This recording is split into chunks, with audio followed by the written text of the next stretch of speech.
Bom dia, boa tarde, boa noite. Eu me chamo Ana Paula. Hoje é dia 1 de fevereiro de 2017. Ontem uma querida irmã amada, ela me deixou um assunto, né? Ela pediu minha opinião sobre esse assunto. Eu respondi para ela falando, olha, eu tenho que ler na Bíblia para te responder bem, porque é uma irmã muito querida. Ela sabe quem é quando eu começar a entrar no assunto. Ela sabe para quem que eu estou também conversando com ela, mas quando ela me manda, né, algum assunto, eu ouvindo o que ela manda, isso faz com que Deus desperte em mim um interesse muito grande, não compartilhar só com ela, mas compartilhar com todos os irmãos. Porque ela me manda assuntos muito curiosos, muito profundos, né? São assuntos profundos que eu acho que vale a pena. Isso me instiga, né, a querer passar para todo mundo, porque são dúvidas que muitas pessoas têm e acabam se perdendo na palavra e se perdendo na própria vida espiritual.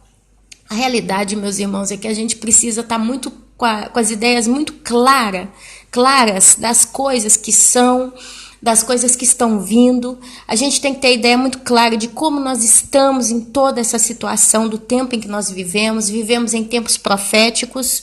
Realmente, depois que a gente lê a Bíblia inteira, a gente tira a conclusão que desde quando Adão pecou até o último dia da existência da humanidade, como ela é caída na terra, é tudo profético, né? Porque o Senhor foi cumprindo profecias atrás de profecias nesses 6.000 anos, praticamente, que nós estamos aqui. Mas como é uma irmã que lê muito Bíblia, né, e são muitos os irmãos, eu fico muito feliz. Ontem eu falando da Esther, né, a história da rainha Esther, teve uma irmãzinha que ela puxou o nome dos homens que participaram da história, né, o homem cativo e o parente da rainha Esther, ela escreveu o nome lá nos comentários. E eu assim me deleito muito, porque é onde a gente vê que eu não estou aqui falando pro vento, eu não estou falando sozinha, eu não estou colocando palavras só por pôr, mas tem gente do outro lado aí ouvindo, pegando a escritura, analisando o que está sendo falado, estudando e buscando no Senhor entendimento. E é isso que importa, sabe? Ter opiniões bem claras e precisas das coisas que são. E como a gente aqui gosta de falar em cima de Bíblia, vamos para a Bíblia. Eu vou ler com vocês, se vocês antes de entrar no estudo de hoje, vocês quiserem já anotar, eu passo para vocês aqui, deixa eu só ler um negócio aqui. 6:9, por que eu marquei isso? Ok. Olha, vocês podem anotar. Não, peraí, só um minuto. Ok, amados. Não, eu estava me organizando porque eu puxei uma referência aqui, eu não sabia onde eu encaixava ela. Olha só, se você quiser pegar papel e caneta, coloca pausa no vídeo e anota exatamente na sequência que eu vou te dar todas essas referências. E logo em seguida a gente vai estudar elas, tá bom? Põe pausa no vídeo, escreve devagarzinho, tem todo o tempo. Eu não posso te esperar, mas você pode pôr pausa no vídeo e anotar.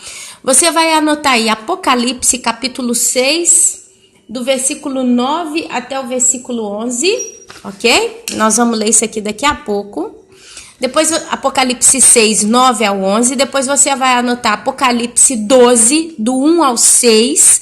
Depois Apocalipse 12, do 13 ao 17, nesta sequência. Depois você vai para Apocalipse 13, do 5 ao 17. Depois você vai para Apocalipse 14, do 9 ao 20. Depois Apocalipse 15, do 2 ao 8. E para terminar Apocalipse 7, do 9 ao 17. Todos esses textos a gente teria mais referência fora do livro de Apocalipse? Sim, mas aqui já tem uma harmonia muito boa, e você lendo isso, você vai no cabeçalho da Bíblia, quando ele coloca aquela letra pequenininha, né? Quando às vezes tem um texto na Bíblia, e eles colocam uma letrinha bem pequenininha no final do pontinho, são as referências bíblicas. Depois você sozinho faça o resto de um estudo ainda mais profundo, porque assim nós temos que viver. Nós temos que fazer como os crentes de Bereia, nós temos que analisar a fundo as escrituras, tá bom? Eu particularmente, quando eu leio o Apocalipse, eu já consigo encontrar aqui toda essa harmonia, por isso que eu fiz isso aqui há alguns minutos. Eu já tenho esse entendimento e na minha cabeça a coisa está muito clara. Mas eu acho bacana passar para os irmãos também. Tem vários estudos do livro Apocalipse, do livro de Apocalipse já no nosso canal. Nós já destrinchamos o livro todinho. Se você olhar nos vídeos anteriores, aí dá uma pesquisada no canal, você vai ver estudo todinho do livro de Apocalipse. Eu acho muito bacana. Se você está chegando agora no canal, ouvir esse estudo aqui, ficar um pouquinho... não acredito que você vai ficar perdido, porque é um estudo bem harmonioso. Mas se você quiser enriquecer mais ainda com as escrituras, volte lá atrás no canal e comece o estudo do livro do Apocalipse, que nós fizemos ano passado e foi uma bênção, tá bom? Como nós estamos já com o pé no céu, modo de dizer, mas é a realidade, eu acho que vale a pena tirar do nosso meio toda a confusão, deixar as ideias bem clarinhas mesmo. E quando a gente prega isso, essa mensagem de hoje, ela é uma mensagem que ela vai fazer entender quem ficar para trás, como que vai acontecer, o que vai acontecer com essas pessoas, tá bom? Então nós vamos começar sem muita delonga aqui, lendo lá Apocalipse capítulo 6, do 9 ao 11. Um pouco eu vou explicar, um pouco eu vou só ler, mas a gente vai pegar a sequência, tá bom? O quinto selo. Quando ele abriu o quinto selo, vi debaixo do altar as almas daqueles que tinham sido mortos por causa da palavra de Deus e por causa do testemunho que sustentavam. Clamaram em grande voz, dizendo: Até quando, ó soberano Senhor, santo e verdadeiro, não julgas, nem vingas o nosso sangue dos que habitam sobre a terra? Então, a cada um deles foi dada uma vestidura branca, e lhes disseram que repousassem ainda por um pouco de tempo, até que também se completasse o número dos seus conservos e seus irmãos, que iam ser mortos como igualmente eles foram. Amados, Apocalipse capítulo 6, do 9 ao 11, está falando dos mártires. Aqui nós estamos vendo os mártires de todos os tempos que morreram por causa do nosso Senhor Jesus Cristo. Yeshua, na sua língua em hebraico. Nome em hebraico, Yeshua. São as pessoas que morreram. Aqui nós vamos ver os crentes da primeira perseguição, né, da Inquisição. Aqui você vai ver, inclusive, talvez até judeus que morreram crendo em Cristo ali naquela época da Segunda Guerra Mundial. Aqui você vai ver os cristãos que estão morrendo hoje no Oriente Médio, que estão morrendo por todos os anos. Aqui você vai ver os cristãos que morreram na Coreia do Norte, lá nos nas prisões, né? nas tantas prisões que estão construídas ali na Coreia do Norte, e cristão ali, eles estão cheios de cristão. Você vai ver os cristãos que morreram perseguidos na China. Você vai ver cristãos que morreram nas tribos indígenas porque levaram o evangelho e eles os mataram, não aceitaram. Aqui você vai ver os cristãos da Índia, os cristãos de todos os lugares do planeta Terra que morreram martirizados. Porque eles têm uma diferença entre os demais cristãos que morreram no mundo. Eles falam o seguinte: eles clamam em grande voz dizendo: Até quando, ó soberano Senhor, santo e verdadeiro, não julgas nem vingas o nosso sangue dos que habitam sobre a terra?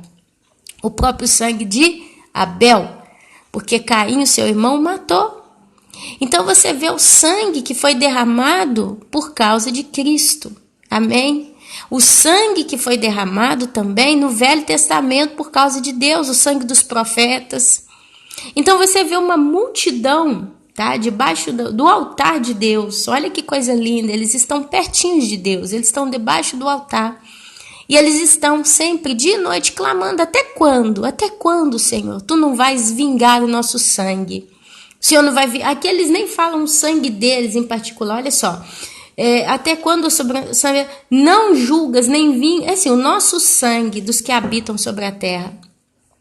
Essas pessoas já sabem, principalmente se são pessoas de décadas passadas, de séculos passados, elas têm consciência que as pessoas que os mataram já estão no inferno. Basta você analisar lá a Inquisição da Igreja Católica, quando eles pegavam santos, lançavam as famílias inteiras nas arenas romanas para que os leões comessem. queimavam muitos no óleo quente, outros eles faziam com betume, eu não sei o nome em português, tipo petróleo, né? E acendiam fogo em praça pública para que aquelas pessoas queimadas vivas iluminassem as praças públicas. Torturas assim. Se você olhar, por exemplo, fazer uma pesquisa aí no YouTube, como é que foi a Inquisição da Igreja Católica, se você ver sobre os mártires, você vai chorar muito. Então, o sangue dessas pessoas foi derramado. Sangue de santos. O sangue de Estevão foi o primeiro mártir que morreu por Cristo, viu o céu aberto, morreu apedrejado. O sangue deles caiu na terra, literalmente falando. O Senhor os recolheu para o céu, hoje eles estão no paraíso e estão descansando. E aqueles que os assassinaram agora, nesse momento, já estão todos no inferno. Alguém podia dizer, mas então se eles já estão no inferno, significa que eles já estão pagando pelo pecado. Só que Deus, quando Ele criou a terra era imaculada. Com o pecado de Adão e Eva, a terra foi amaldiçoada. A palavra de Deus diz em Gênesis que Deus diz que por causa do pecado de Adão e Eva, a terra daria abrolhos e espinhos. O homem teria que ganhar o pão de cada dia com o suor da sua cara, com suor, né? Ele ia conseguir o pão da terra. E ali a gente vê os animais ficando enferocidos, né? Embestiados, digamos assim. E aí você vê morte. Então essas pessoas que morreram foram recolhidas para o céu. E eles clamam ainda, até quando o Senhor vai vingar? Quando que o Senhor vai vingar? Por quê? Porque existe uma mancha no planeta Terra. Essa mancha é muito grande porque é a união do sangue dos mártires que está na Terra. Isso é visto do céu de algum modo. Esse sangue, essa mancha, essa mácula, essa injustiça ainda está na Terra. E o Senhor, Ele vai ter que purificar a terra para que tudo isso se resolva. Então essas almas clamam, eles não pedem, eles clamam. Existe aqui então como que uma espécie de angústia ainda, não sei, existe essa expectativa, né? Porque se eu clamo é porque eu estou angustiada, eu quero ver a justiça. Existe um sentimento negativo, vamos dizer assim, no coração dessas almas. Quer dizer, enquanto nós na terra estamos clamando a Deus para que Ele faça justiça, para que acabe o reino das trevas, lá no céu tem o clamor das almas, clamando até quando? Até quando o Senhor vai esperar para vingar o nosso sangue? Quer dizer, existe clamor. E no inferno, em contemporâneo, existe o clamor também. A Bíblia fala que lá se tem clamor, choro e ranger de dentes.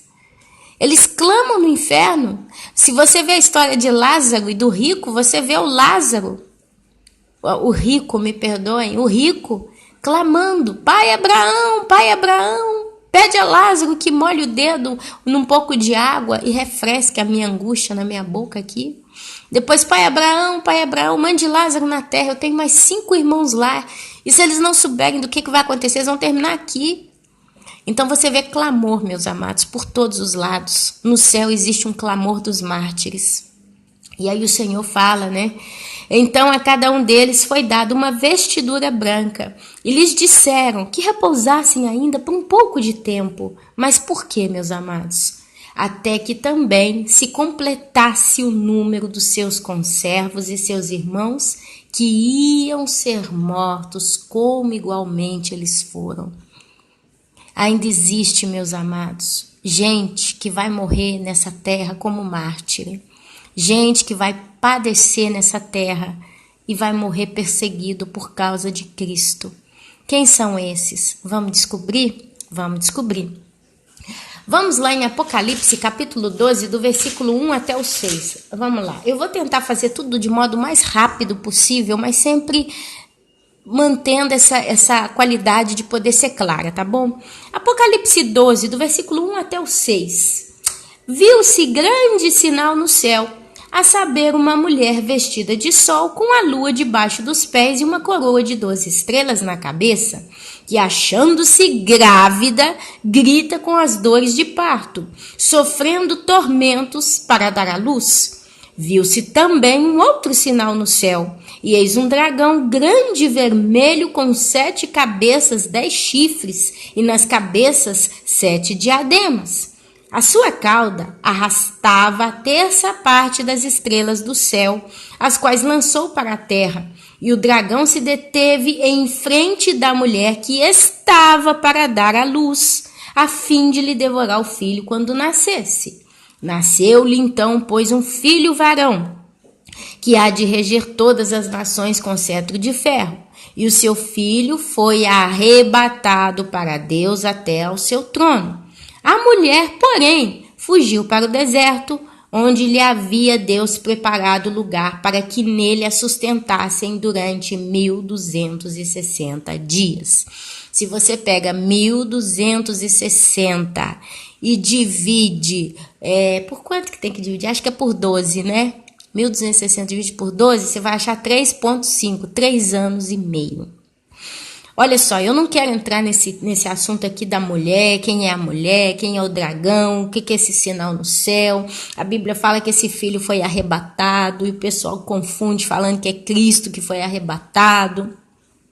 Então eu só dou algumas pinceladas aqui, os irmãos voltem nos estudos passados de Apocalipse, a mulher e o dragão. Tem esse estudo muito destrinchado, tá bom? Eu não vou voltar nele, senão a gente perde o foco, mas Jesus Cristo não foi arrebatado para o céu.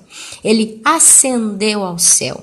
A palavra ascender no dicionário significa subir lentamente. E a Bíblia diz que aqueles santos que o viram ali subindo ao céu, o viram subir. E 2 homens de branco falaram: varões, por que estáis aí a ver, né, desse jeito e tal? O mesmo que subiu descerá dos céus, né? Então ele foi visto. E a palavra arrebatado significa tirado com força. Se você vai lá no livro de Tessalonicenses, a 1 Tessalonicenses, acho que o capítulo é que eu não lembro porque eu não anotei. Leia todo o livro de Tessalonicenses, 1ª e 2ª, mas é em 1 Tessalonicenses, né? Quando Paulo fala: filhinhos, não fique chorando como os do mundo que choram pelos aqueles que dormem, né? Porque os nossos não dormiram, eles não faleceram, eles dormiram, né? Aí ao soar da última trombeta, os mortos que dormiram em Cristo ressuscitarão primeiro, e nós, os que ficarmos vivos, seremos arrebatados aos céus, enquanto com ele nos ares, e não estaremos com Cristo para sempre. Então a palavra arrebatada é usada lá, nos santos, na igreja. A palavra de Deus fala também que 2 mulheres vão estar numa cama, uma será levada, outra será deixada, 2 estarão no moinho, um será levado, outro será deixado, 2 estarão no campo, um será levado, outro será deixado. Tudo arrebatamento. Então vocês teriam que olhar lá os estudos do arrebatamento, e não é esse o foco de hoje. Não adianta ficar aqui querendo bater de frente, discutindo Apocalipse capítulo 12. E antes disso, vai lá e escuta o vídeo do assunto próprio dito, e depois então a gente discute, tá bom? Eu quero dar foco aqui. E o seu filho foi arrebatado para Deus ao seu trono. E a Bíblia fala que nós vamos sentar, né, com Cristo. Ele vai nos fazer governar também. Também está lá no assunto lá do estudo da mulher, tá bom? Porém, a mulher foge para o deserto. Deserto na Bíblia é lugar de aflição, é lugar de perseguição, é lugar de sofrimento. E essa mulher então foge para o deserto. A gente já aprendeu que em Apocalipse, mulher é igreja. Mulher é igreja. Você vai ter a meretriz, a grande meretriz chamada a Grande Babilônia, né? A grande meretriz. E você vai ter a virgem. A virgem é a igreja pura.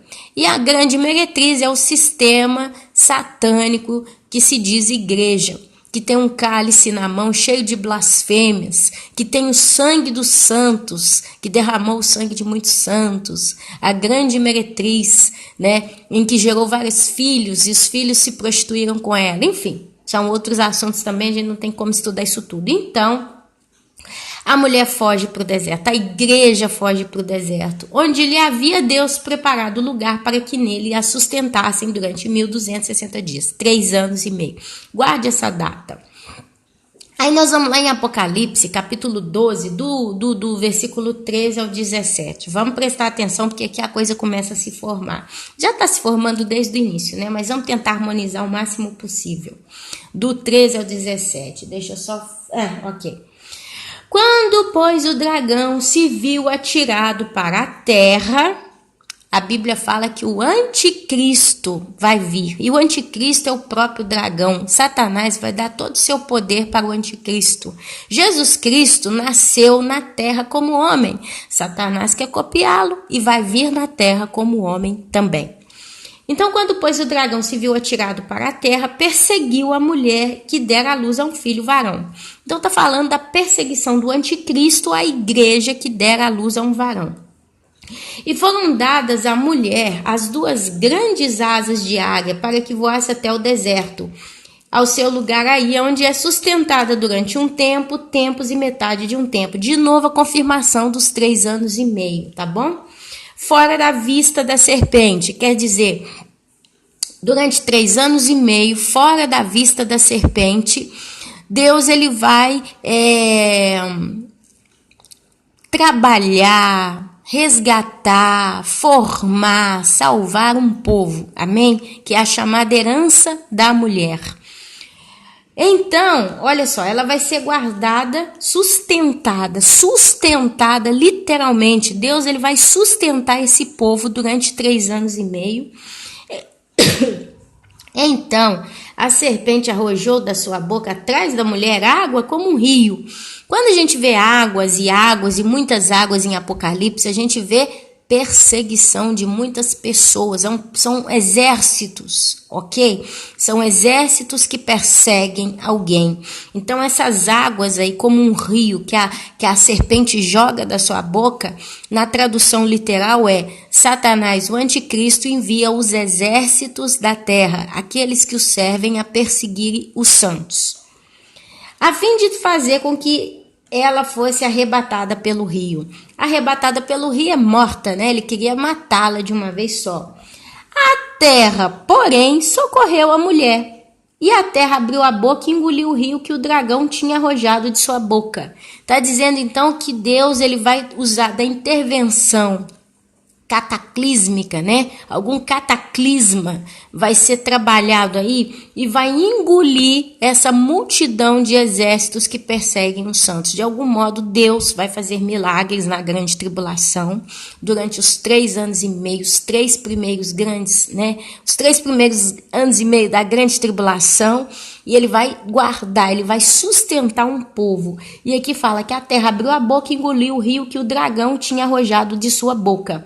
E irou-se então o dragão contra a mulher e foi pelejar contra o restante da sua descendência, os que guardam os mandamentos de Deus e têm o testemunho de Jesus, e se pôs em pé sobre a areia do mar.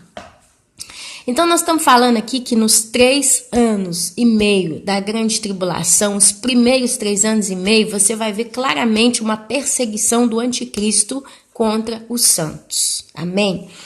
Mas Ana, você tem certeza? Tenho. Vai lá comigo agora em Apocalipse, capítulo 14, do 9 ao 20. Eu tenho que ir bem em cima do texto bíblico, porque senão, meus irmãos, a gente vai perder o foco. E vocês vão ver o fechamento bem claro. Apocalipse 14, 9 ao 20. Deixa eu encontrar aqui, 14, 9 ao 20. Achei. Seguiu-se a estes outro anjo, o terceiro, dizendo em grande voz: se alguém adora a besta e a sua imagem, e recebe a sua marca na fronte ou sobre a mão, também esse beberá do vinho da cólera de Deus, preparado, sem mistura, do cálice da sua ira, e será atormentado com fogo e enxofre diante dos santos anjos e na presença do Cordeiro. A fumaça do seu tormento sobe pelos séculos dos séculos, e não tem descanso algum, nem de dia nem de noite. Os adoradores da besta e da sua imagem, a quem quer que receba a marca do seu nome. Aqui está a perseverança dos santos, os que guardam os mandamentos de Deus e a fé em Jesus. Aleluia. Então ouvi uma voz do céu dizendo: escreve, bem-aventurados os mortos que desde agora morrem no Senhor. Sim, diz o Espírito, para que descansem das suas fadigas, pois as suas obras os acompanham. Escreve: bem-aventurados os mortos que desde agora morrem no Senhor. Se a gente vai lá em Apocalipse 6, capítulo 9, o que a gente viu? Deixa eu encontrar aqui, 6, capítulo 9. Clamaram em grande voz, dizendo: até quando, ó soberano Senhor, santo e verdadeiro, não julgas e nem vingas o nosso sangue dos que habitam sobre a terra? Então a cada um deles foi dada uma vestidura branca, e lhes disseram que repousassem ainda por pouco tempo, até que também se completasse o número dos seus conservos e seus irmãos, que iam ser mortos com igualmente eles foram. Então ouvi uma voz do céu dizendo: escreve: bem-aventurados os mortos que desde agora morrem no Senhor. Sim, diz o Espírito, para que descansem das suas fatigas, pois as suas obras os acompanham. Dá para entender aqui, meus irmãos? Dá para casar o negócio? Vamos lá.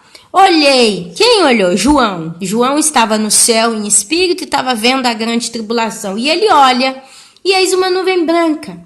E sentado sobre a nuvem, semelhante a filho de homem, tendo na cabeça uma coroa de ouro e na mão uma foice afiada.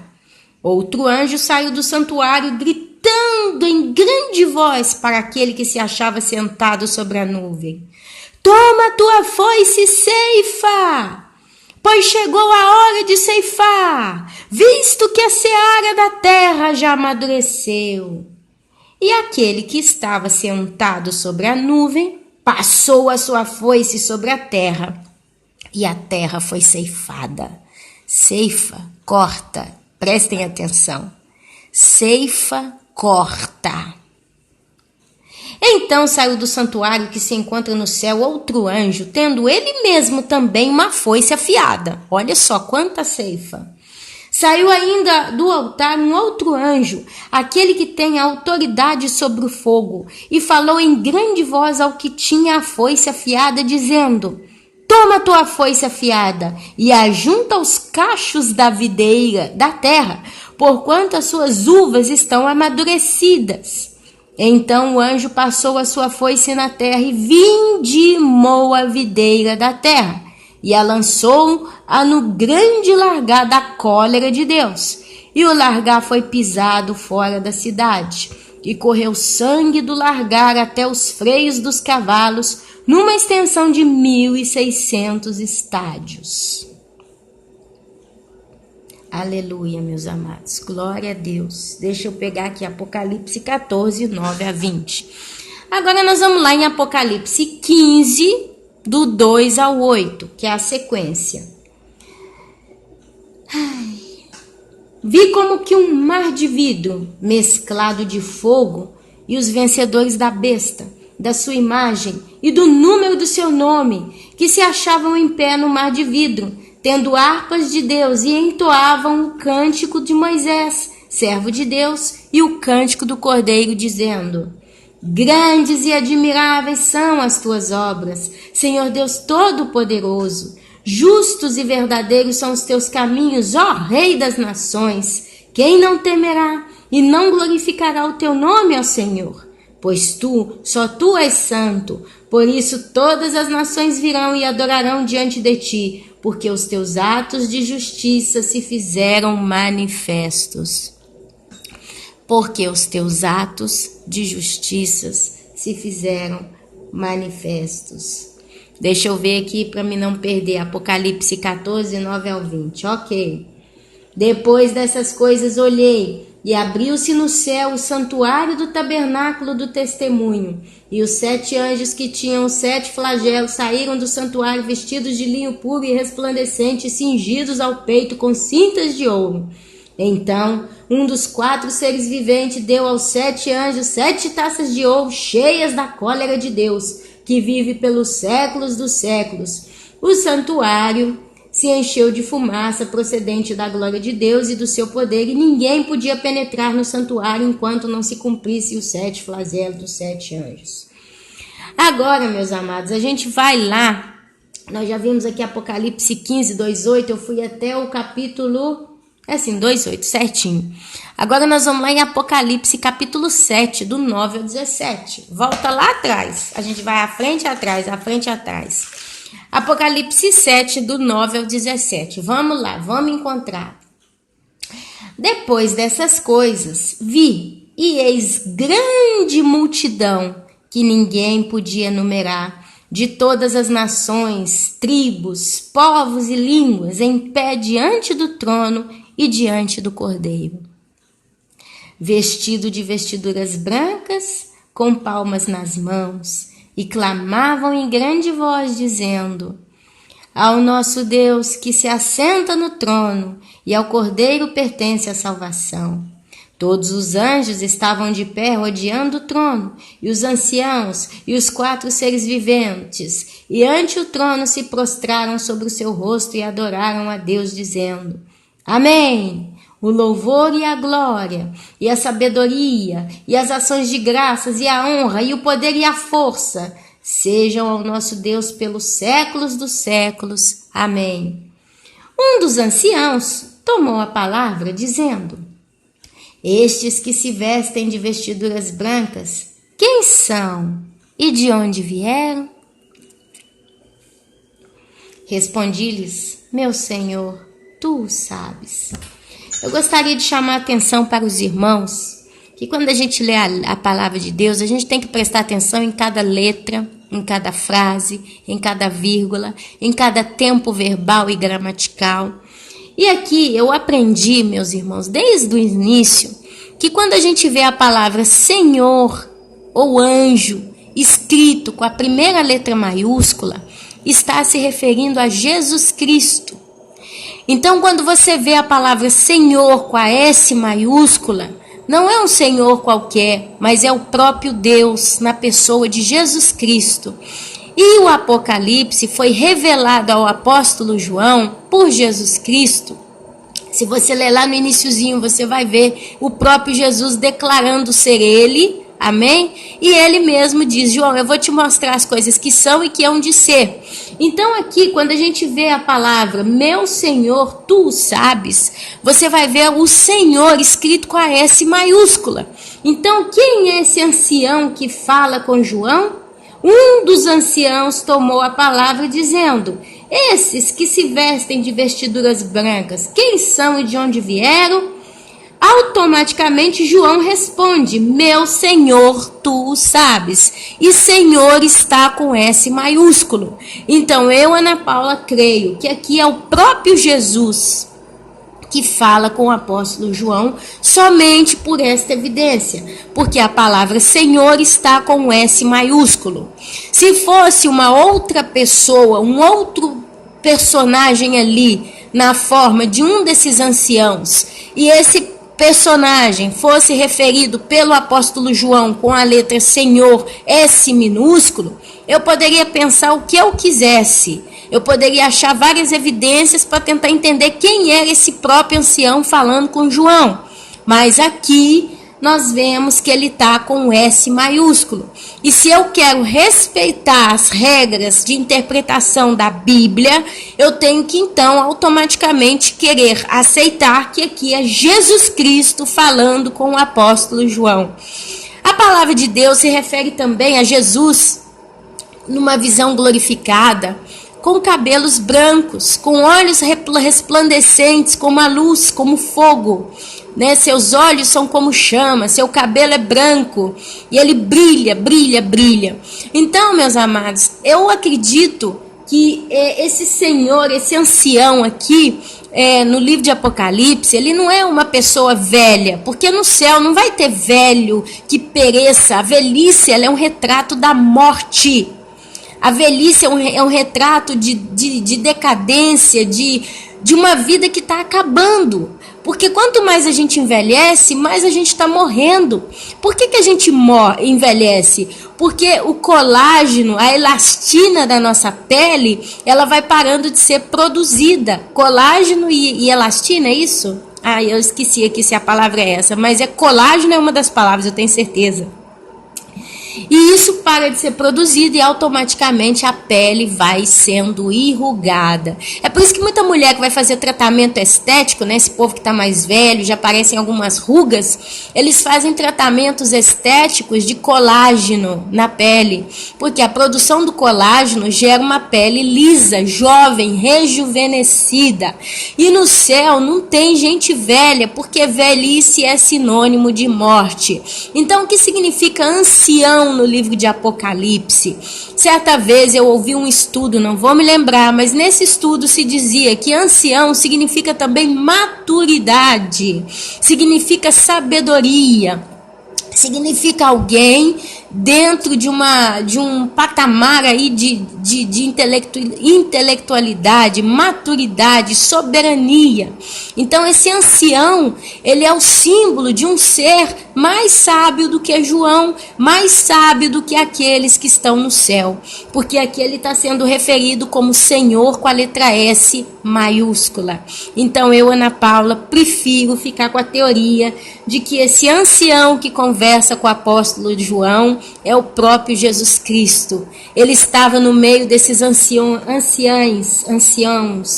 né? Um dos anciãos tomou a palavra dizendo: estes que se vestem de vestiduras brancas, quem são, João? E de onde vieram? Respondi-lhe: meu Senhor, tu sabes.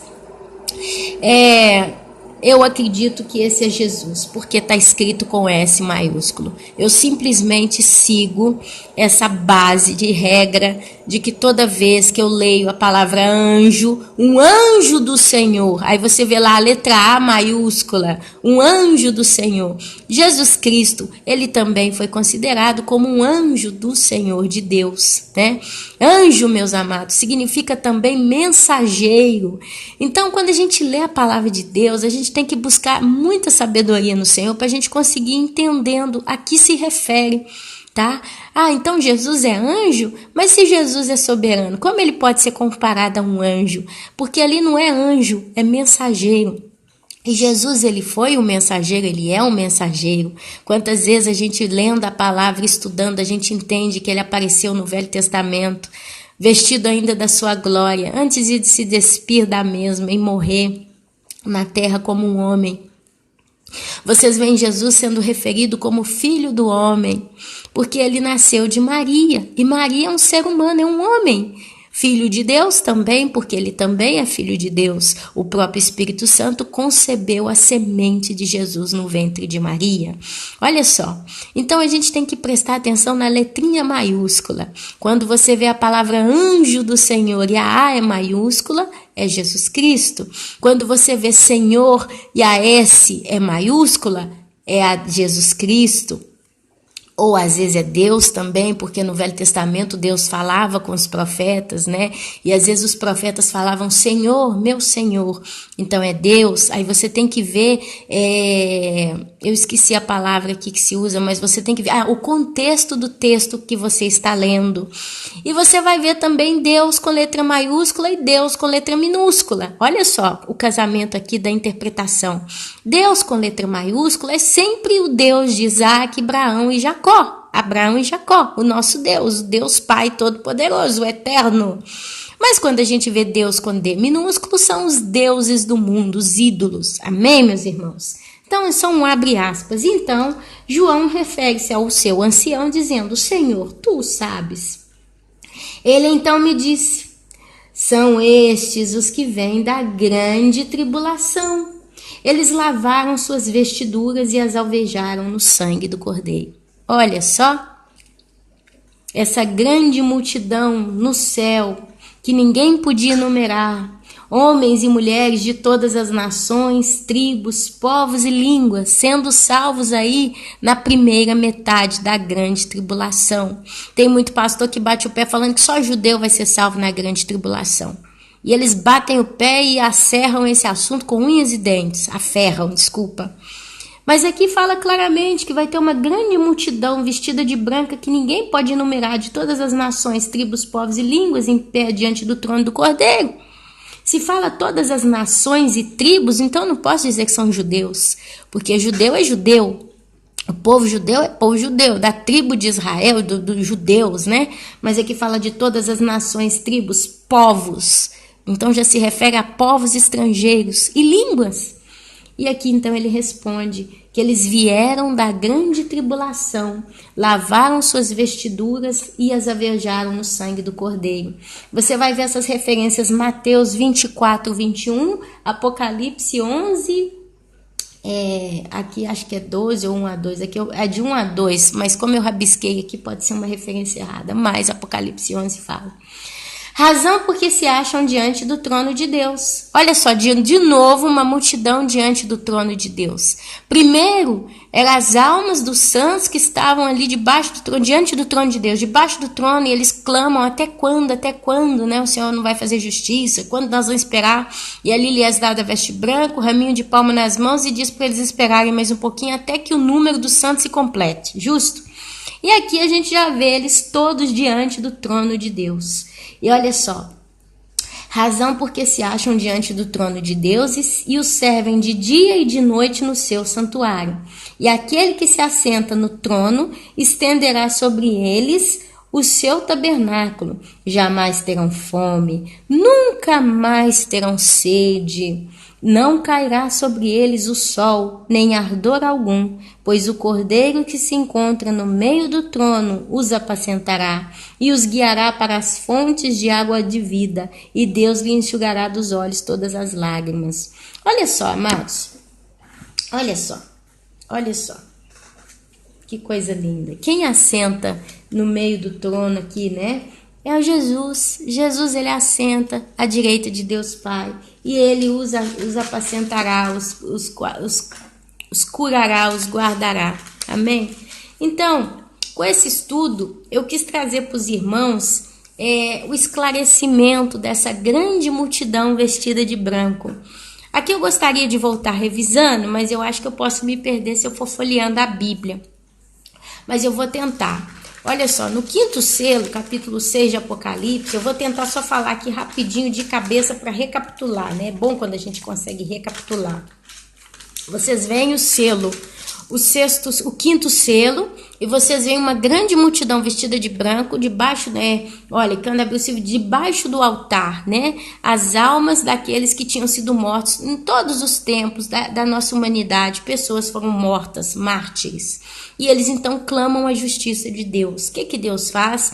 Dá vestes brancas e ramos de palminhas nas mãos e pede para eles descansar mais um pouco até que se complete o número de santos.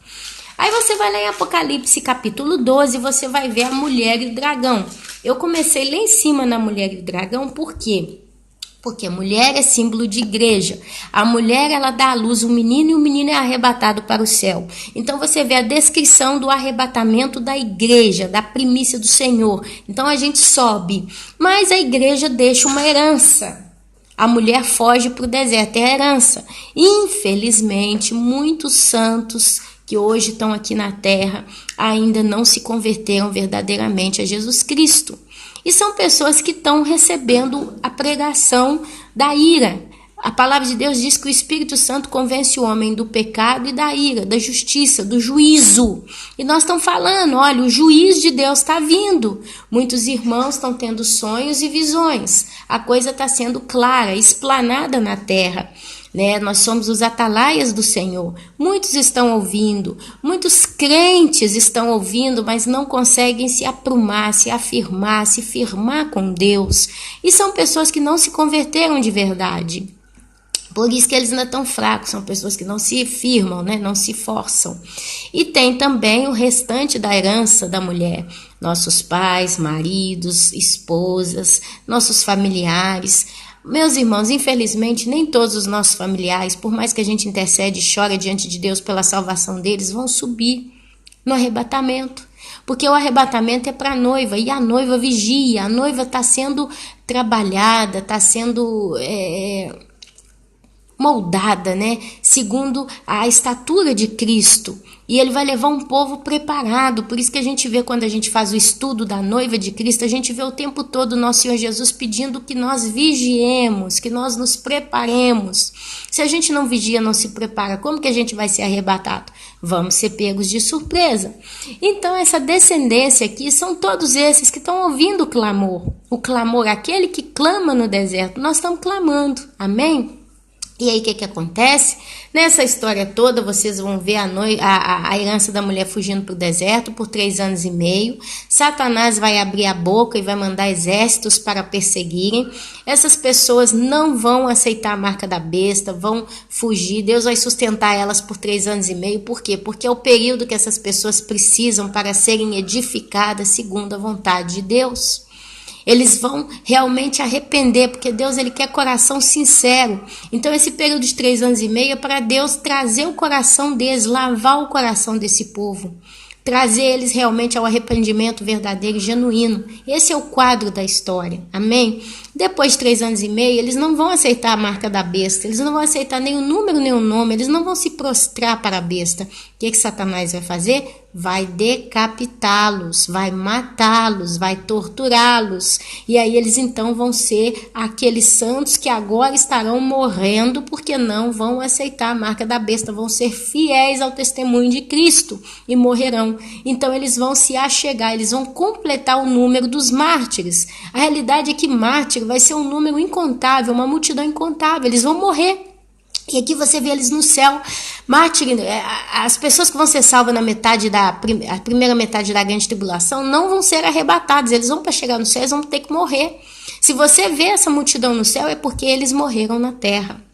Amém? Não tem arrebatamento aqui, não tem mais nada, você não vê arrebatamento, você não vê mais, você vê só gente morrendo, amém?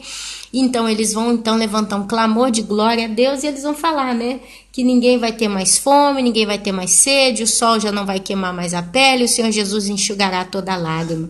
Aí você vai lá em Apocalipse, eu tô aqui em 12, né, Apocalipse 13, a gente vai ver aqui a besta comprovando que é o anticristo que vai perseguir os santos e vai matar os santos, tá aqui. A besta que emerge da terra, né? Vocês vão ver aqui, Apocalipse 13, do versículo 5 ao 17. E você vê também já lá no início, mas aqui do 5 ao 17, né? Porque a gente vê a própria perseguição do anticristo aos santos. E aqui fala da morte dos mesmos. Depois você vai em Apocalipse 14, lá fala o Cordeiro de Deus e os seus remidos. E aí você vai ver aqui a ceifa, né? A matança, é o momento exato da matança dos santos. Pelas mãos do anticristo, ok? E a colheita. E aí você vai lá em Apocalipse capítulo, deixa eu ver aqui, que senão me embrulha aqui, 15, 2 a 8, né?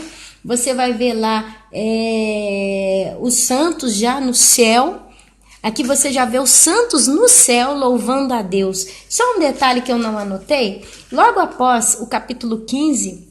quando vocês veem a visão de todos os santos reunidos, né? Aí Deus vira e fala assim, ó, depois dessas coisas, olhei e abriu-se no céu o santuário do tabernáculo do testemunho. E os 7 anjos que tinham 7 flagelos saíram do santuário vestidos de linhos puro e resplandecente e cingidos ao peito com cintas de ouro. Então um dos 4 seres viventes deu aos 7 anjos 7 taças de ouro cheias da cólera de Deus, que vive pelos séculos dos séculos. O santuário se encheu de fumaça, procedente da glória de Deus e do seu poder, e ninguém podia penetrar no santuário enquanto não se cumprissem os 7 flagelos dos 7 anjos. E aqui você vê então do capítulo 16... a abertura dos flagelos. É aonde, meus amados, tudo será destruído. Agora você vai ver o flagelo, a matança, o castigo, a ira propedita. Se você lê as trombetas, você vai ver a trombeta tocada atinge sempre 1/3 de alguma coisa. Quer dizer, Deus ele não vai danificar, prejudicar todo o planeta Terra com as trombetas e com selos, mas uma parte. Por quê? Porque Deus ainda está guardando por 3 anos e meio seus santos. Deus ainda precisa preservar algum modo de conservar viva essas pessoas por 3 anos e meio, porque é onde essa multidão vai ser formada. Não pense você que no início da grande tribulação, no primeiro dia do início dela, já tem a multidão pronta. É um processo que vai caminhar por 3 anos e meio e as pessoas vão sendo alcançadas. Essa grande multidão ela vai ser alcançada por 3 anos e meio. Então, ali Deus vai tratar, vai ser um celeiro, um novo celeiro, vai ser a colheita da uva que foi lançada no largar da ira de Deus, porque eles vão morrer, eles vão entrar numa certa ira, eles vão ver a terra sendo flagelada pelas próprias trombetas. Ora, vai cair meteoro na terra, já no na primeira metade da grande tribulação, o 6º selo mesmo, vocês já vão ver lá meteoro, meteorito, chuva de meteorito, nas trombetas você vai ver já meteoro caindo no oceano, meteoro caindo na fonte de água doce, 1/3 das águas vai ficar envenenada, com certeza já vai ter tsunamis gigantes atingindo o planeta Terra. Então essa grande multidão vai sendo formada nesse cenário, e eles vão ver isso, mas Deus vai preservar, Deus vai preparar uma provisão para esse povo por 3 anos e meio, porque eles vão ter que sobreviver, vai ser sofrimento demais, vai ser muita tristeza, e ainda para terminar, no final o anticristo encontra eles e decapita eles, porque eles não vão aceitar a marca da besta. Nesse meio tempo, dos 3 anos e meio, eu acredito que o próprio anticristo já vai matando. Eu não acredito que ele vai matar todo mundo num dia, na metade do 3º ano e meio. Eu acredito que ele vai perseguindo, mano a mano, que cada um for ficando maduro e pronto, a ceifa vai passando. Quer dizer, talvez vai ter santos ali que vão entrar na grande tribulação, né, na primeira metade, vão passar alguns meses e vão ser perseguidos e presos, né, pelo anticristo, vão ser decapitados. Eu não sei, né? Mas é um processo que vai durar 3 anos e meio. Mas dentro desse processo, Deus vai preparar lugar para guardar essa herança, porque ele vai ter que trabalhar, ele vai ter que tratar, ele vai ter que lavar o coração desse povo. Porque se você é de acordo comigo, esse povo podia subir para o arrebatamento, porque eles vão arrepender, eles são santos, eles pertencem ao céu. Por que eles não vão subir no arrebatamento? Porque hoje o coração deles é duro. Coração duro, coração fechado, coração que você prega, você fala, você chora, você ora, você clama, e essa pessoa fica indiferente. Você deve ter muitos ao seu redor que ficam indiferentes. Você escancara a televisão, olha lá, aquele terremoto, olha aqui, Mateus 24, tá claro? Não, sempre teve terremoto. Você chora com seu marido, você chora com aquela pessoa A, B ou C, e essa pessoa está sempre dura de coração. Ela continua na mentalidade dela, no mundinho dela. Essa pessoa só vai despertar na grande tribulação. Vai ser um tapa na cara. Eu desculpa a expressão pesada, porque são nossos irmãos em Cristo e são mártires. E eles vão ter que pagar um preço que eu não teria condição de pagar, humanamente falando. Eu creio que eu não sou pronta para ser mártir. E se eu tivesse que ser mártir, Deus ia ter que trabalhar muito na minha vida. Mas pelo processo do andar da carruagem da minha vida pessoal, eu vejo que Deus não está trabalhando a Ana Paula para ser mártir. Mas Deus está trabalhando a Ana Paula para se santificar e subir no arrebatamento, única e exclusivamente pela misericórdia dele. Mas essas pessoas vão levar um tapa na cara, da vida, não de Deus, da vida. Tipo, pá! Acorda, agora você acorda, você recebeu tanto e não deu valor, mas agora você vai acordar ou vai morrer do tudo? A marca da besta está aí. E essas pessoas vão ter que tomar uma dura decisão. É claro que Deus depois vai consolá-las. Paulo diz que os sofrimentos dessa terra não tem como comparar com a glória que há de vir. Quer dizer, Deus ele vai tirar toda a mágoa, toda a tristeza, toda a dor, todo o sofrimento. Mas, meus amados, eles vão sempre ter que passar pela lâmina da foice. Amém? Então, vocês vão ver esse processo, tá? E depois, 3 anos e meio vai acabar. E aí Deus vai ter feito toda a sua colheita. Vocês vão ver que no processo da salvação dos 3 anos e meio vai ter as 2 testemunhas pregando. E elas vão ser vistas pelo mundo inteiro. Muitos vão ter como chão no ouvido, outros vão se arrepender. Você vê lá no final, quando elas são mortas, elas ficam 3 dias expostas em praça pública. Depois Deus as ressuscita, tem um grande terremoto. 7.000 homens morrem nesse terremoto. Vai ser uma coisa horrorosa, meus amados. Vão ser eventos muito impactantes. Mas o restante que viu e não morreu vão dar glórias a Deus. Alguém que dá glória a Deus, meus amados, dá porque se arrepende. Então ali vai ser as últimas pessoas que vão sendo salvas, amém? Então vai ter também a colheita dos 144 mil, a gente vê eles aparecerem. Tem muitos que falam que os 144 mil, eles vão pregar o evangelho. Eu, Ana Paula, até hoje não achei na Bíblia um texto que descreve os 144 mil pregando o evangelho. A Bíblia só fala que eles são separados. Eles não se macularam com mulher, não tem mentira nas suas bocas, são 12 mil de cada uma das 12 tribos de Israel. E eles são recolhidos para Deus, são primícias de Deus, são como que um tesouro de Deus, mas eu nunca vi nada falando que eles vão pregar. Então aí é uma suposição de muitos que falam, eles vão pregar o evangelho. Eu vejo na grande tribulação 2 testemunhas pregando o evangelho e essa herança da noiva, essa multidão. Gente, essa multidão ela só vai ser salva porque alguém vai falar, vai contar a história. Olha, quando antes do arrebatamento, a minha mãe, ela me exortava, ela conversava comigo, eu nunca dei ouvido, só que ela me falava tudo isso, e isso querendo ou não, de tanto que ela falou na minha cabeça, eu sei. Então agora vai aparecer um governador, um líder mundial, e ele vai impor que a gente põe uma marca, porque se a gente não põe essa marca, a gente não vai comprar, a gente não vai vender, a gente não vai fazer nada. Só que se a gente aceitar essa marca, a gente vai pro inferno, porque assim minha mãe me contava. Sabe? E eles vão ter, provavelmente, acesso às escrituras, porque tem muita Bíblia, né? Então, eu acredito que a primeira coisa que essas pessoas vão fazer é esconder o que elas puderem de material cristão, para tentar rever aquilo, para tentar refrescar a cabeça. Mas, mano a mano, meus amados, que o anticristo for invadindo, ele vai pegando essas pessoas, ele vai ceifando. É o pisado, largar da ira de Deus. Eles vão vir para Deus pela dor. Tem um ditado que fala, ou você vem a Deus pelo amor ou pela dor, né? Eu acredito que esse é, na prática, esse vir a Deus pela dor, porque eles vão vir morrendo, né? Mas então, e assim então você vê, depois dessa grande colheita, dessa multidão incontável, aí você vai entrar nos flagelos. E o livro do Apocalipse agora começa a descrever em cada flagelo que não tem arrependimento. Os homens vão morder a língua de dor, de desespero, de angústia e de agonia, mas não vão dar glórias a Deus. Vão blasfemear, vão blasfemar, vão amaldiçoar a Deus. Basta você ler os flagelos. E ali são 3 anos e meio de flagelos. Vai ser uma coisa horrorosa, horrorosa. É onde Deus vai começar a matar literalmente todas as pessoas que puseram a marca da besta já nos flagelos. Primeiro vai atormentar muitos, depois vai matando. E no final de 3 anos e meio, que seria a segunda metade, você vê Jesus Cristo descendo do céu, montado num cavalo branco, com as suas vestes salpicadas de sangue.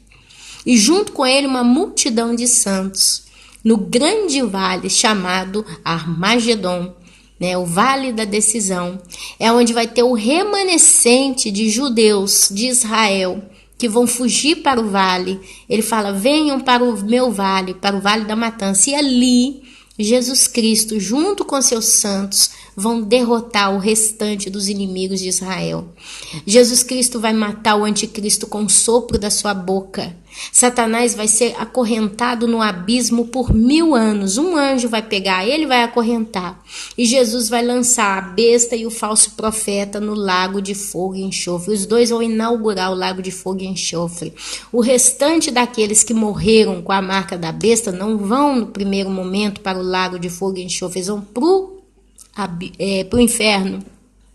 E aí então Jesus entra no chamado governo milenar. E ele governa por 1000 anos. Nesse meio tempo, com certeza, ele vai restaurar a terra, porque a Bíblia, se você lê 1000 anos ali, um milênio, tudo sobre milênio, é tudo um paraíso. Né? Os animais, eles vão ficar calmos, tudo vai se acalmar novamente. Por 1000 anos. Depois de 1000 anos, Satanás vai ser solto por um pouco de tempo. A Bíblia não fala 1 ano, 2 anos, 10 anos, 100 anos, mas por um pouco de tempo. Não sabemos quanto é esse tempo, mas sabemos que ele vai conseguir influenciar uma multidão incontável como a areia do mar contra Deus novamente.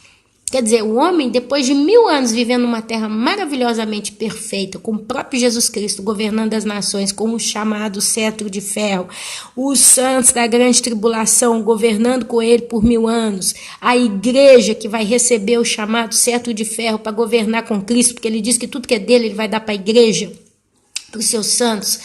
Mesmo com tudo isso, tudo justo na terra, só justiça, ainda vai ter uma multidão incontável como a areia do mar que vai se rebelar contra Cristo.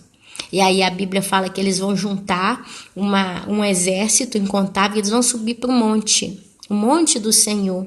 E essa aí é a última chamada Gog e Magog. Tem 2 Gogs e Magogs na Bíblia. Uma é agora, por agora, não sei quando. E a última Gog e Magog vai ser essa que Satanás vai ser solto depois de 1000 anos.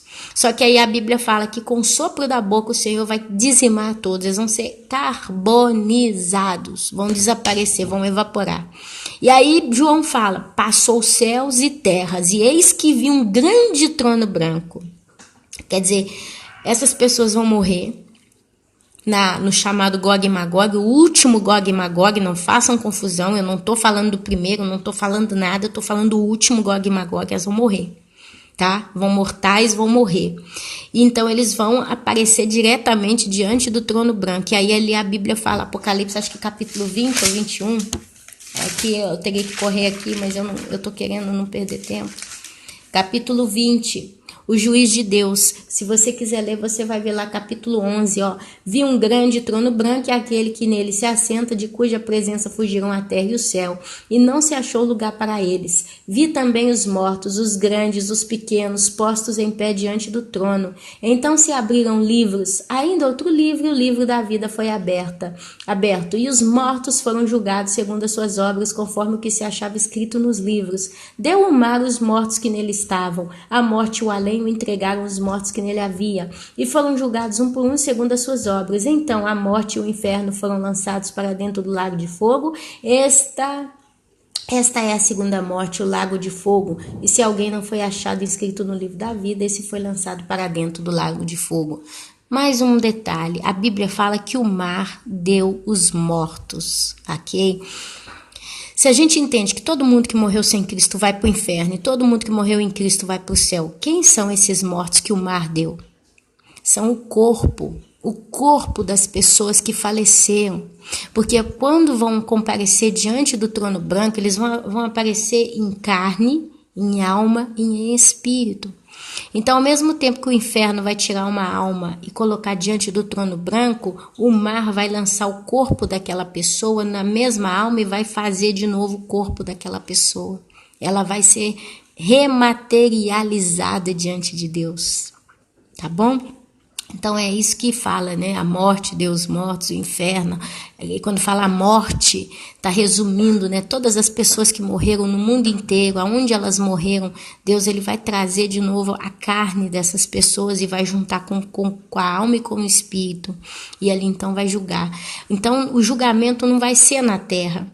Mas nesse momento vai ser a purificação final da Terra, porque tudo que é morto vai sair do planeta Terra e vai comparecer diante do trono branco de Deus.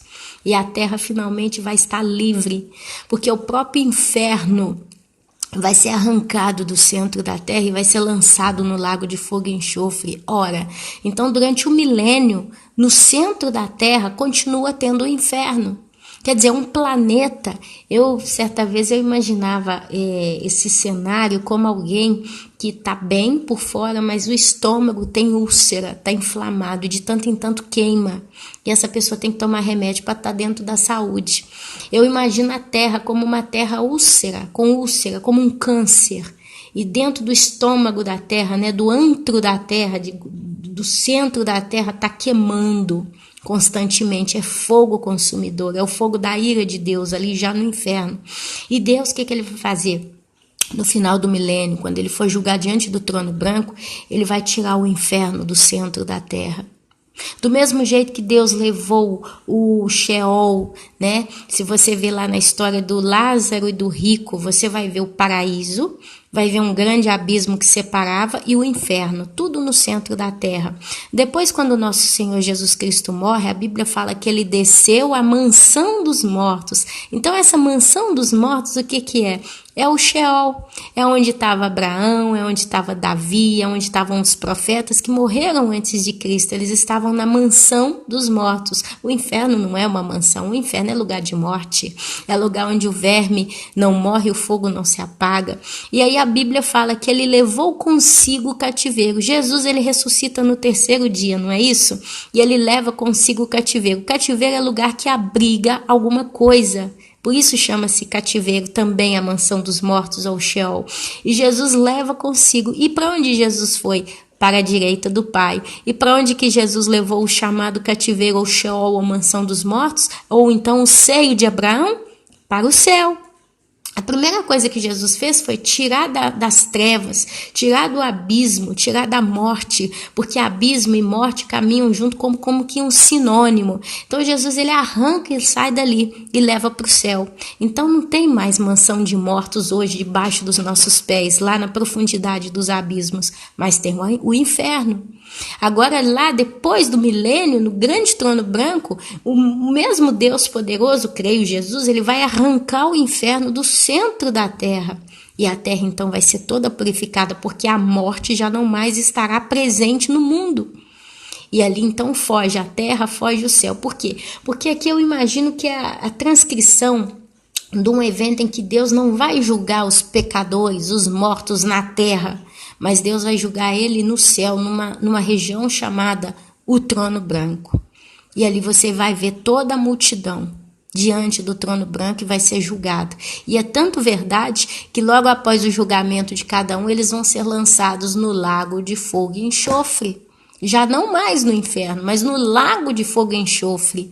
E o inferno e a morte também serão lançados no lago de fogo e enxofre. Satanás, então, também será lançado no lago de fogo e enxofre. Todos os demônios estarão ali, a besta, o falso profeta, e ali vai ser cerrado para sempre. O verme não se apaga, o verme não morre, o fogo não se apaga. E ali, depois, então, você vai em Apocalipse capítulo 21 e vai ver um novo céu e a nova terra. Quer dizer, depois que é tudo purificado, vai ser tudo completamente purificado, novos céus e nova terra, Deus o fará. E aí você tem que ler, eu te convido, não vou ler aqui, leia o livro de Apocalipse capítulo 21, leia também o capítulo 22. Aí você vai concluir, vai fechar essa pregação, essa palavra que eu dei hoje. Amém, meus irmãos? Olha, quando eu começo a falar de Apocalipse, eu tenho vontade de ficar uma coisa puxa a outra, né? A gente vai lembrando e vai querendo colocar tudo. Mas eu tô tentando ser o mais objetiva possível nos vídeos, né? E tentar fazer vídeos menores. Eu acho que hoje eu consegui. Tá? Então você toma esse material, se você quiser ouvir de novo para tentar anotar, às vezes eu falei rápido, né? Porque a gente vai pensando e vai falando, vai tudo junto, mas ouça talvez novamente, anote de novo, volte no canal, lá nos vídeos passados, procure, tá tudo em título, não é difícil de você achar, e ali você vai anotar a sua dúvida, e aí procura um vídeo que fala exatamente em cima daquela dúvida. Poxa, Apocalipse capítulo 12, tem muito vídeo no canal explicando, e todos os demais textos, tá? Então você volta e faz uma pesquisa. Isso é estar em comunhão com Deus. Deus se agrada quando a gente se dedica a conhecer a Escritura, a conhecer a verdade, a conhecer a palavra. Você vai ser abençoado se você quiser aprender corretamente das coisas do Senhor. Amém? Essa aí é uma coisa que eu tenho mais do que certeza. E assim, meus amados, meus queridos, eu vou deixando vocês por hoje. Para mim são 10h35 da manhã acho que hoje é quarta ou quinta, né? Hoje é quarta. Hoje é quarta-feira aqui para mim, dia 1º de fevereiro de 2017. Agora eu vou tomar conta da minha casa, dos meus afazeres, vou cozinhar e a gente vai, né, caminhando na perseverança dos santos. O que eu queria dizer para vocês é: não queira ficar na grande tribulação, porque vai ser lugar de morte, vai ser lugar de sofrimento, vai ser lugar de muita tristeza. É um degustar do inferno. O inferno é lugar de choro e ranger de dentes. Na grande tribulação as pessoas farão choro e ranger de dente. Não queira, meus amados, nada que você está vivendo de pecado e de prazer nessa vida valerá a pena na grande tribulação. Talvez você é um crente que caiu, uma pessoa que era convertida, sabia já de todo esse desfecho, toda essa história, que estava indo até bem, e por um motivo de força maior você caiu no pecado de novo. E você hoje se encontra talvez no Facebook, olhando coisas do mundo, apreciando as coisas bonitas do mundo, porque Satanás não vem com uma bandeja de verme, ele vem com uma bandeja de caviar e alcatra, né? Ele vem com um copo de champanhe, uma bela taça de sorvete, com uma mulher maravilhosa, com um homem maravilhoso. Não olhe para isso, porque quando entrar a grande tribulação e você tem consciência do que é a grande tribulação e você entender que o arrebatamento aconteceu e você ficou para trás, eu te dou certeza, de olhos fechados, põe a mão no fogo. Eu tenho certeza que todo esse pecado que hoje você está vivendo e está gostando tanto vai perder o gosto na hora. O que era doce vai ficar amargo. Eu tenho mais do que certeza. A sua alegria, a sua comodidade vai virar em angústia e desespero. E você vai começar uma luta para a sua sobrevivência. É onde você todos os dias, enquanto ainda estiver vivo na grande tribulação, vai se cobrar. Por tão pouco eu fiquei. Eu tinha tudo e joguei no lixo. E agora eu vou ter que pagar com a minha própria vida. Você não vai dormir em paz, talvez até durma pelo consolo de Deus, porque se você não receber a marca da besta, você sabe que você vai ser morto, talvez você vai estar numa prisão, depois de tanta tortura, você vai ter a paz de saber, a minha alma vai acordar novamente. Mas amados, sabe, imagina, como é que você vai deitar para dormir? O mundo vai estar cheio de demônios, literalmente falando, literalmente. O mundo vai estar abarrotado de demônio, de monstros, zumbis e todo tipo de coisa estranha. Os portais do inferno vai ser abertos na terra. Você vai ver Deus trazendo também os seus flagelos, as taças, os selos. Você já não vai ver mais. Hoje eu estou com um céu azul tão bonito, um dia de sol maravilhoso. Não posso descrever de tão lindo que é. Daqui a pouco tem que pôr roupa para secar. Mas na grande tribulação isso não vai acontecer. Porque o mundo vai entrar em trevas. A Bíblia diz que as trevas cobrirão a terra. Você já não vai ver mais nada de lindo. Por 3 anos e meio a sua vida vai ser uma angústia. Fome, frio, sono, dores. Vale a pena você hoje estar aí olhando para esse homem, para esse calendário de homem, para essa mulher pelada. Vale a pena você hoje estar querendo pular o carnaval. Ah, só hoje é o último carnaval, depois que eu voltei eu acerto as contas. E se nessa noite vierem pedir a sua alma? Como diz lá no livro de Mateus, louco, essa noite pedirão a tua alma. Eu acho que vale a pena você levar em consideração. Sei, meus amados, e assumo, eu assumo, seguir Deus não é fácil. Mas se você dispõe o teu coração, o Espírito Santo vê isso, olha, ela realmente está dispondo o coração, o que ele faz? Ele enche o seu coração de sede, de fome da palavra. É onde você consegue crescer e buscar Deus em espírito e em verdade, nas escrituras e na oração. Vale a pena, meus amados, vale a pena. Tanto é que a Bíblia chama esse valer a pena de perseverança dos santos. Olha, eu fecho esse vídeo com essa frase. Nem olhos viram, nem ouvidos ouviram, e nem jamais chegou ao coração daqueles que amam a Deus, o que Deus tem preparado para aqueles que o amam. Seus olhos não viram, seus ouvidos não ouviram, você nunca imaginou o que está sendo preparado. Mas tenha certeza que não tem comparação nessa terra ao que Deus está preparando de júbilo, de glória, de paz, de bonança, de plenitude para a tua vida. Pague o preço. Isso que você vive hoje, ainda que seja um pouco de sofrimento e angústia, não tem... Lá na eternidade você vai falar, gente, eu sofri tão pouco para ter tanto. Então, tente levar em consideração, tenha gratidão com Deus, porque hoje a porta da graça está aberta para você. E ainda tem tempo de você pegar a arca que vai te levar para o junto do Pai, para o celeiro do Pai por um pouco de tempo, até que passe a ira do Cordeiro. Amém? Que o nosso Senhor Jesus Cristo e Yeshua HaMashiach te abençoe com sabedoria, com prudência, com perseverança, com paz, com prosperidade, com sede, com fome da palavra, com salvação. Amém, amém e amém.